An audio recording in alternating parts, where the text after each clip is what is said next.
Hello दोस्तों, हम जानेंगे ज्वार भाटा के बारे में। टाइट किसे कहते हैं, ज्वार भाटा किसे कहते हैं। तो चलिए शुरू करते हैं। वीडियो पसंद आए तो वीडियो को लाइक जरूर कीजिए और चैनल पर पहली बार है तो चैनल को सब्सक्राइब कर लीजिए। चलिए शुरू करते हैं।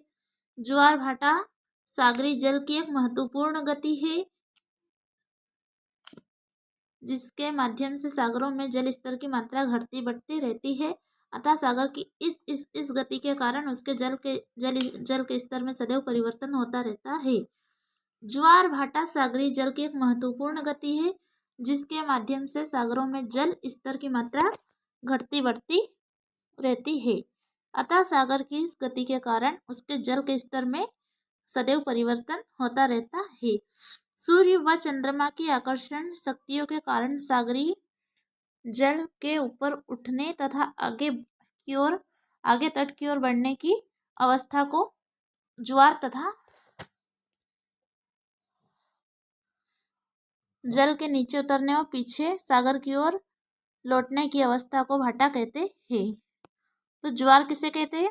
सूर्य व चंद्रमा की आकर्षण शक्तियों के कारण सागरीय जल के ऊपर उठने तथा आगे तट की ओर बढ़ने की अवस्था को ज्वार तथा जल के नीचे उतरने व पीछे सागर की ओर लौटने की अवस्था को भाटा कहते हैं। इससे उत्पन्न तरंगों को ज्वारी तरंग कहते हैं और इससे उत्पन्न तरंगों को ज्वारी तरंग कहते हैं।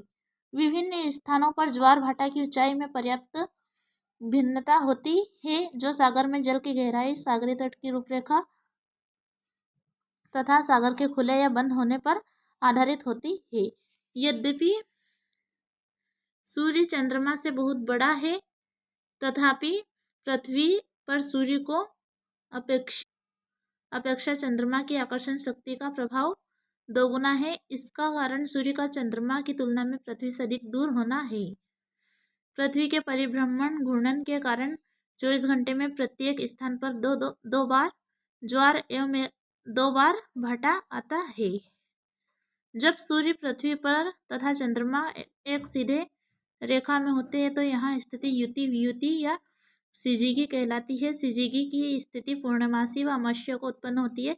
इस समय उनकी सम्मिलित आकर्षण शक्ति के परिणाम स्वरूप दीर्घ ज्वार या वृहद ज्वार का अनुभव किया जाता है। दीर्घ ज्वार में सूर्य का प्रभाव कम दिखाई देता है क्योंकि सूर्य चंद्रमा की अपेक्षा पृथ्वी से अधिक दूर है। पृथ्वी से चंद्रमा की निकटता का प्रभाव ज्वार की ऊंचाइयों पर स्पष्ट दिखाई देता है। उपभू या एवं अपभू, जब पृथ्वी चंद्रमा से निकटतम स्थिति पर होती है तो उसे चंद्रमा की उप